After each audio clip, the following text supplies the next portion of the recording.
Constipation commonly किन लोगों में पाई जाती है? इसमें सबसे कॉमन है ओल्ड एज पीपल। ऑब्वियस सी बात है, ओल्ड एज में फिजिकल एक्टिविटी कम हो जाती है। ओल्ड एज में बहुत सारी बीमारियां होती हैं जिसके चलते उनकी काफ़ी सारी दवाइयां चलने लग जाती हैं। और एक फिनोमेनन होता है जिसको हम कोलोनिक इनर्शिया बोलते हैं। ये कुछ कारण हैं जिनकी वजह से ओल्ड एज में कॉन्स्टिपेशन कॉमनली पाई जाती है। नंबर 2 ग्रुप है विमेन। विमेन में कॉन्स्टिपेशन मेन के मुकाबले 2 to 3 टाइम्स ज़्यादा पाई जाती है। कारण है hormones. Every women goes through a particular menstrual cycle. उसका जो सेकेंड हाफ होता है जिसको हम ल्यूटियल फेज बोलते हैं, उसमें कुछ ऐसे हार्मोन्स सिक्रीट होते हैं जिससे गट की मोटिलिटी कम हो जाती है। इसकी वजह से women have constipation in the second half of their cycle, those 14 days. Similar phenomenon happens during their pregnancy also. वही सेम हार्मोन्स 9 months तक सिक्रीट होते हैं जिसकी वजह से women have constipation during their pregnancy. A third peculiar group is children, especially who are less than 4 years of age. इनमें predominantly milk होता है their diet. They lack bulk, they lack fiber in their diet, जिसकी वजह से इन्हें constipation हो जाती है। Then there are certain contributing factors, यानी कि जिन कारणों से constipation होने के चांसेस बढ़ जाते हैं। इसमें सबसे कॉमन है हमारी डाइट। क्या हमारी डाइट में फाइबर की कमी है?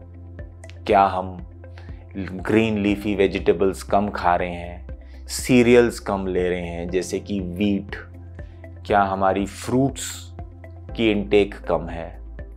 बहुत ज़्यादा जंक तो नहीं खा रहे हैं, खासकर जो चीज़ें मैदे से बनी हुई हैं। Number 2 is our water intake.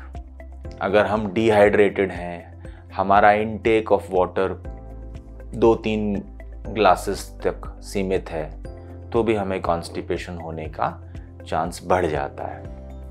Third is lack of physical activity. Now physical activity plays a vital role in keeping not only your body healthy but your gut also. इसलिए एक्सरसाइज करना, डेली वॉक्स पे जाना, थोड़ा jog करना, aerobics बहुत ज़रूरी है constipation को अवॉइड करने के लिए। फिर ऐसी कुछ दवाइयाँ हैं जिनकी वजह से कॉन्स्टिपेशन हो जाता है।